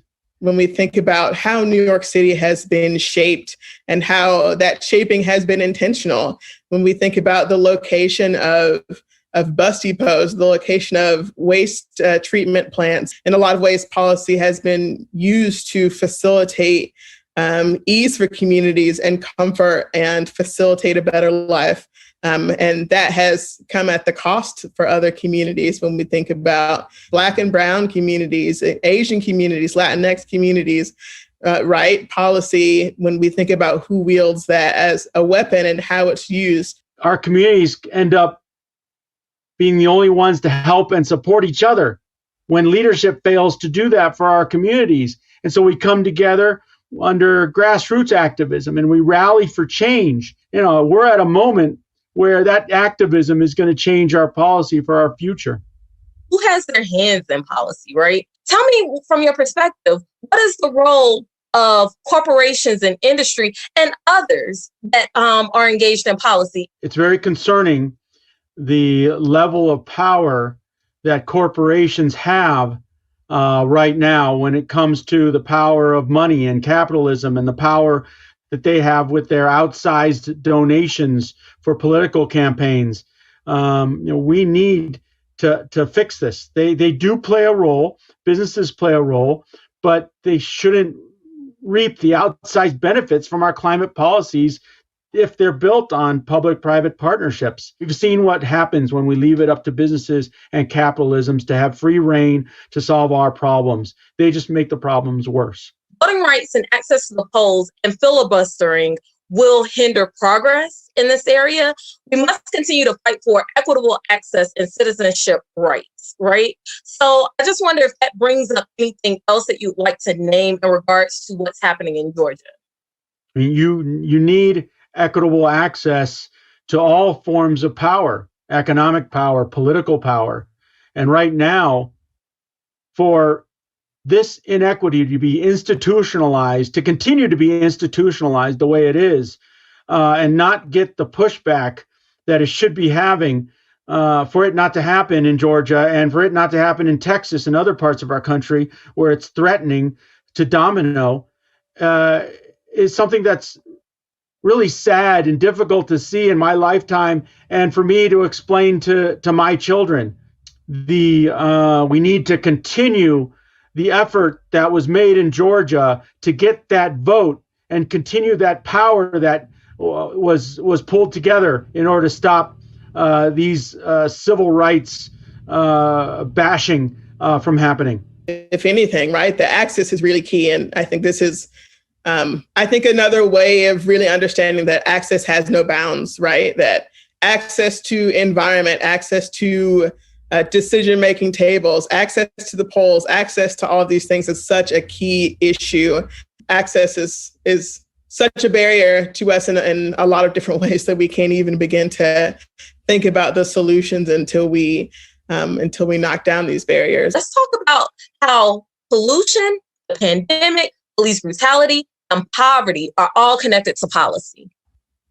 Policy, I think, is really the tool when we think about all of these other P's, right? When we think about the pandemic, when we think about pollution and poverty and all of these other pieces, right? That policy can be a really great tool that can really flip some of these P's sort of on their head, right? I mean, it seems like such a dry word when you say policy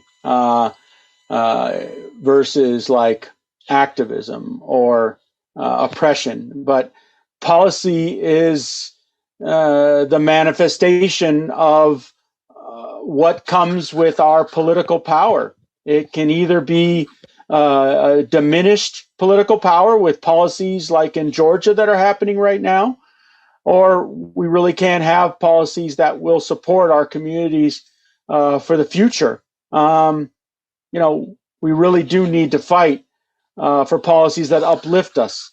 President Biden has invited 40 world leaders to the Leaders Summit on Climate on April 22nd, which is Earth Day. There are 6 key themes that were included in the announcement. What key themes should be prioritized and centered? Is their focus going to be on communities and people, frontline communities? Is it going to be on the impacts that these themes are having on people's livelihoods? Or are we going to go back to prioritizing corporations and businesses? In a lot of ways, we need to look forward on the economic benefits of climate action, not on the economic risks of ending fossil fuel pollution. We need to do it in the next 10 years. We've been told by the UN that that's what we have. That's the time that we have in order to make significant changes. And so in order for us to have a chance of limiting our global warming down to 1.5 or Celsius or 2.2 degrees Celsius, we've got to make sure these national governments are advancing ambitious goals and resilience. And that's what we want to see when they come together. As the Biden administration approaches the 100-day mark on April 30th, what demands or recommendations do you want to put forth? We need to bring more communities and more frontline communities to the table, the decision-making table, the room where it happens.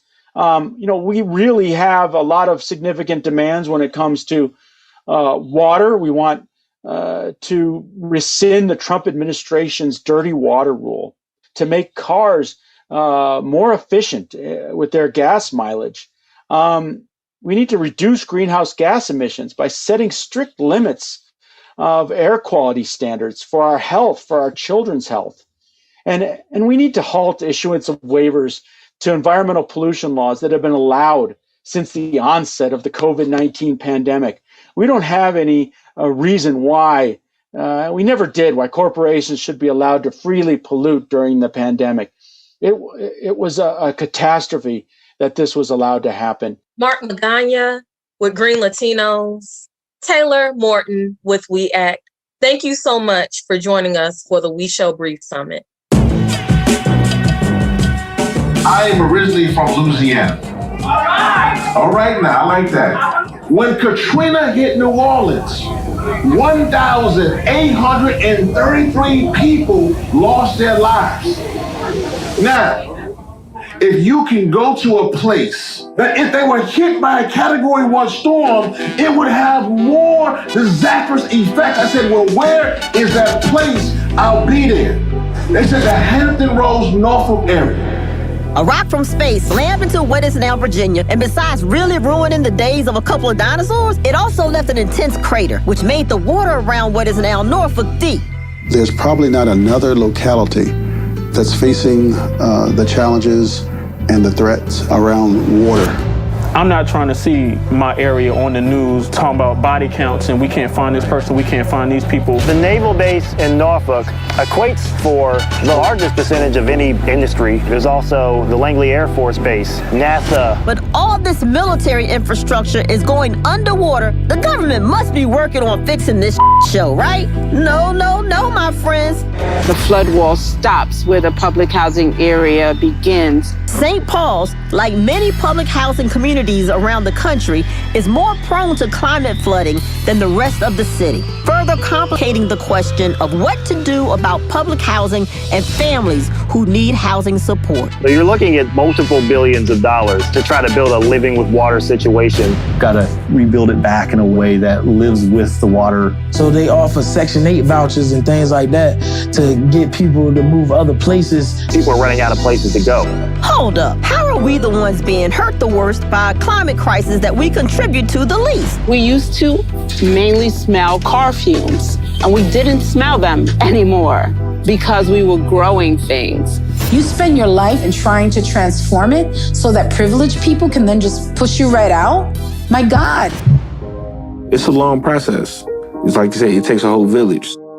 We understand that this is an issue that affects us more than everybody else. Climate justice and environmental justice, all of it is centered on racial justice. We don't have any other choice but to figure this out for our future. Yes, you're in harm's way, but yes, you can be the solution to the rest of the country and the world to fix this climate crisis.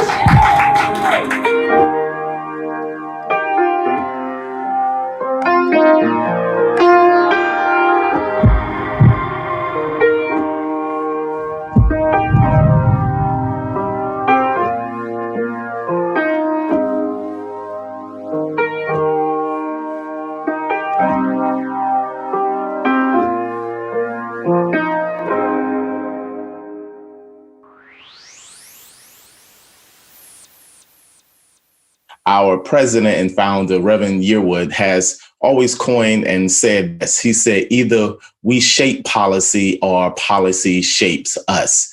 And he's always said, demonstration without legislation leads to frustration. So as we're having these conversations as we have coined the 5 Ps, the fifth one of that is policy. Can you just let everyone know who you are? My name is Elizabeth Yampier. I'm the executive director of UPROS, co-chair of the Climate Justice Alliance. I am a climate justice warrior. What does it mean when we say we shall breathe? And next will be followed by why can't we breathe?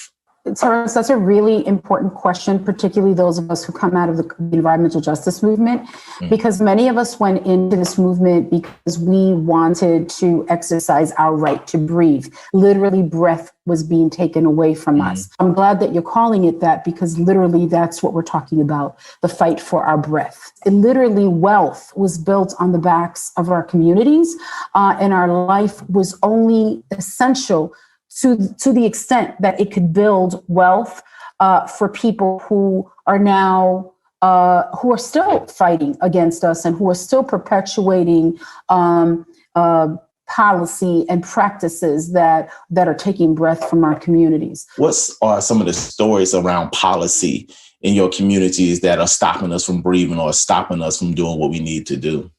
So we have a long history engaged in policy. We know that unless we can regulate it, unless we can legislate it, unless we can put it on the books, there is no guarantee that we're going to be protected.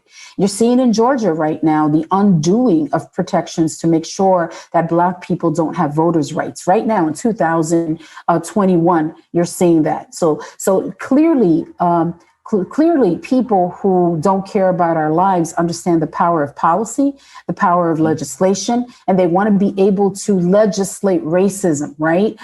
That's what the Jim Crow laws were, legislated racism. So all of us really need to be aligned and working with each other so that we're really clear about what we want for our communities 10 years from now, 20 years from now, so that we can survive the recurrent extreme weather events that are heading our way at a speed that we can't even imagine.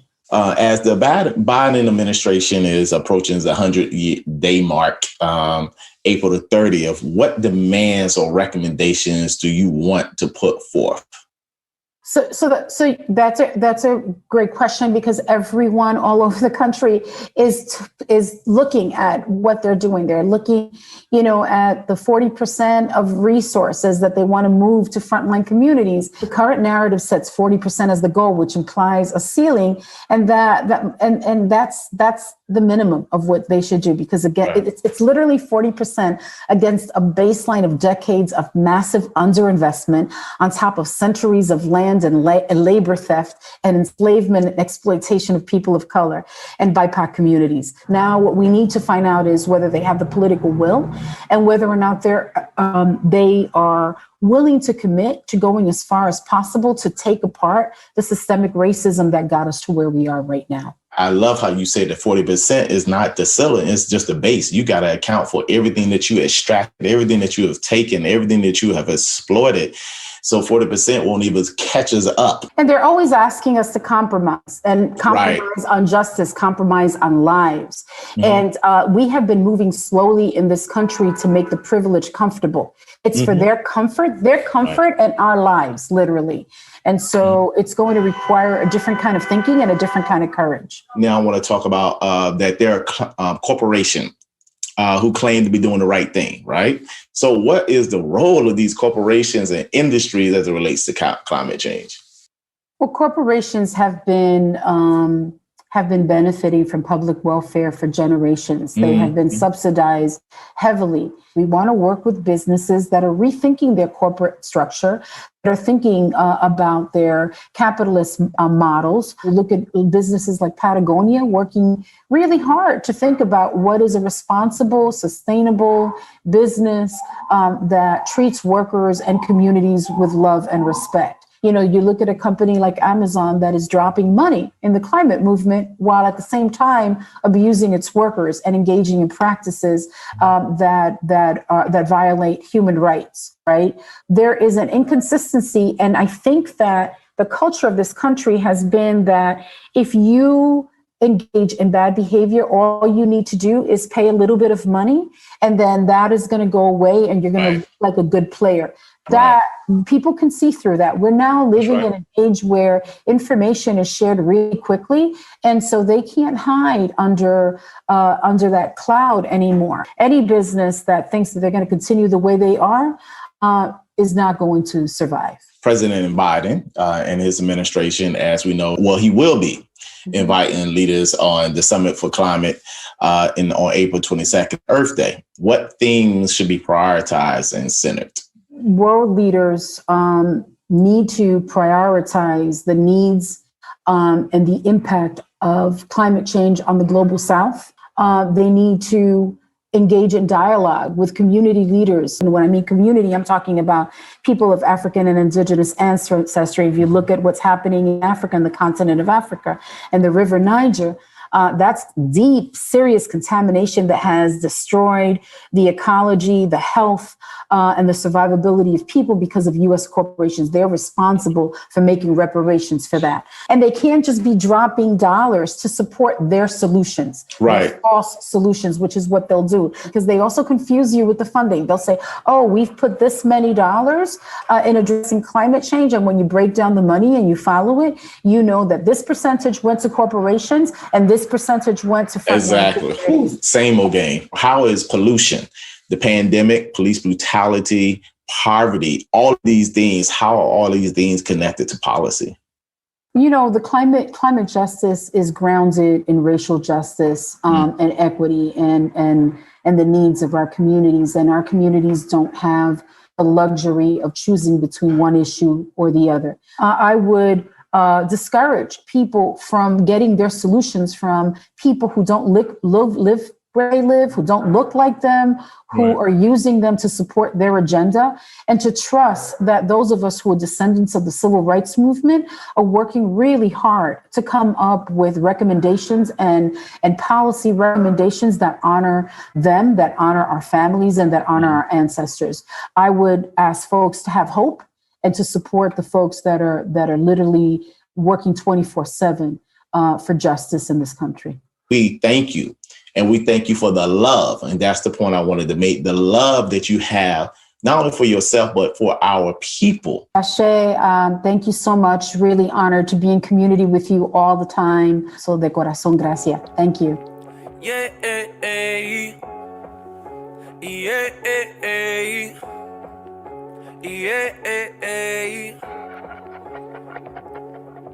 it's a climate change. Oh, it's a real cold game. I feel a climate change. The hood will never be the same. I said, I feel a climate change. Treat us different, but we always been the same. It's a cold night, a real cold night. Better get right before you lose your life. Brutality, that is what I speak of. My people are dying. Do you really get us? He say he can't breathe. Let get up. You say you for the people, but you really been against us. You don't know how it feels. Every up time, I jump up in my ride. I worry about my life. This shit ain't right. I wanna live life. If you stand for what they cop did, you might as well did that crime. R.I.P. George Floyd. This the police did. Now the people making noise. Peaceful protests not working no more. Get up on your feet and stand for something, little bro. We gotta let them know we are people too. You say it ain't no proof. What more we need to do? It's all up on the net. What more we need to prove? Treat us like some dirt. What more we need to do? It's a climate change. Oh, it's a real cold game. I feel a climate change. The hood will never be the same. I said, I feel a climate change. Treat us different, but we always been the same. It's a cold night, a real cold night. Better get right before you lose your life. It's a climate change. Oh, it's a real cold game. It's a climate change. Oh, it's a real cold game. Really sick, man. Sick.